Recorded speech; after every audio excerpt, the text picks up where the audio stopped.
Okay, I'm back, and now let's talk more about physics. So, it turns out that heat flows in one of three different ways. So that you can have heat conduction, heat convection, and then heat radiation. And inside and at the surface of the Earth, you have these different kinds of ways of heat moving. So let's first talk about conduction. So an example of conduction would be, let's say that you're out camping and it's time to put up the pup tent. So you get out your aluminum poles and you just throw them in the grass in the sun, and then you proceed to stake down your tent. And then you reach over and you grab one of those tent poles and ooh, you burned yourself. So that tent pole was very, very hot. On the other hand, let's say that you want to make a fire and you go out and you find some sticks that have been out in the sun all day long, and you grab the stick. Do you burn yourself? No. So wood is a poor conductor of heat. Metal is a good conductor of heat.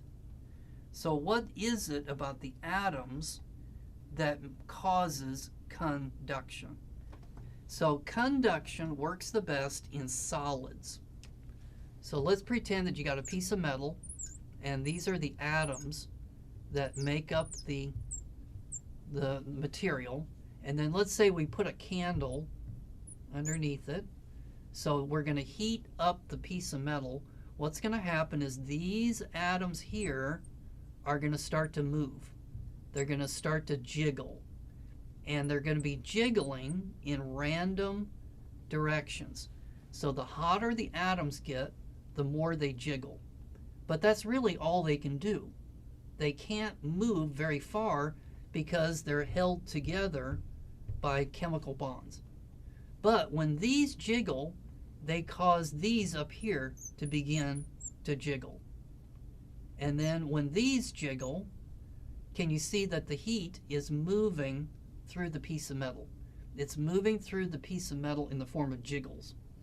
And then if you were to put your hand on the top of this, that jiggling of that metal would go into your hand, and you would interpret that as being heat. And you would say that that's a hot piece of metal. So conduction works the best through solids. So if I said inner core of the Earth, how does the heat in the inner part of the Earth, the inner core, how does it get to outer space? What would be the best way for it to move?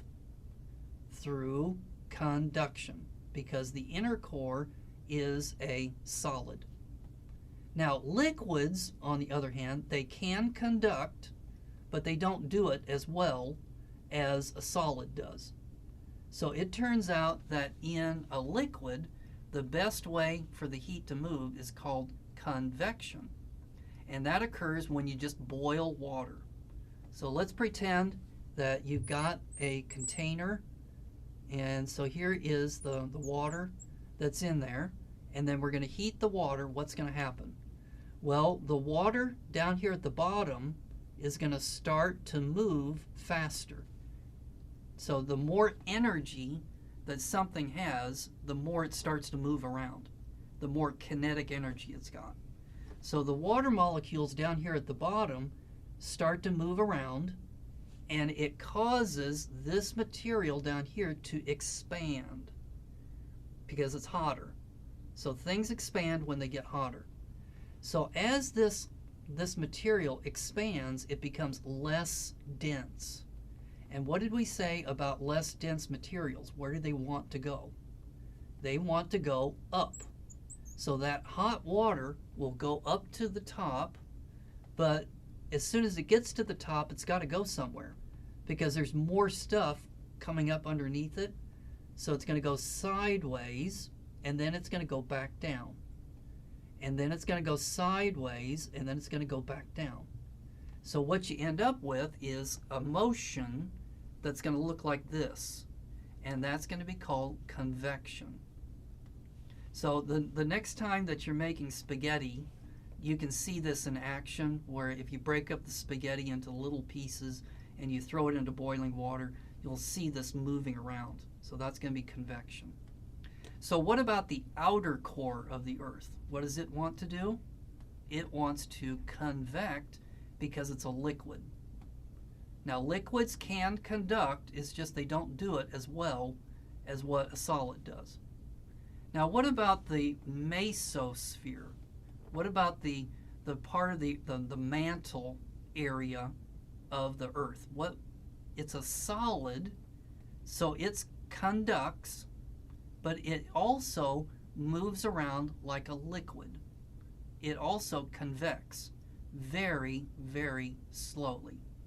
So it's going to it convects at a rate of about maybe 1 centimeter per year, because the atoms one at a time are basically slipping and they're moving up. So very, very slowly, even though it looks like a solid, in the mesosphere, it can actually flow like a liquid. How slow? To make one complete convection takes about 200 million years for the material from the core to work its way up to the asthenosphere and lithosphere and then turn around and then go back down. Takes about 200 million years. Okay, what about the third method? So the third method is going to be called radiation, and that's going to be the movement of heat in the form of light. So light, whether it's visible light or ultraviolet light or X-ray light, light can carry energy with it, and we call that radiation. So this is important at the surface of the Earth. So where you have sunlight that's coming in, and also heat that's coming up from the inside of the Earth, when it gets to the surface, that heat comes up in the form of infrared radiation for just a little distance.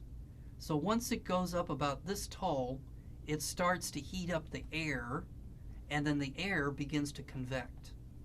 Okay, so that radiation plays a big role at the surface of the Earth, but that's about it.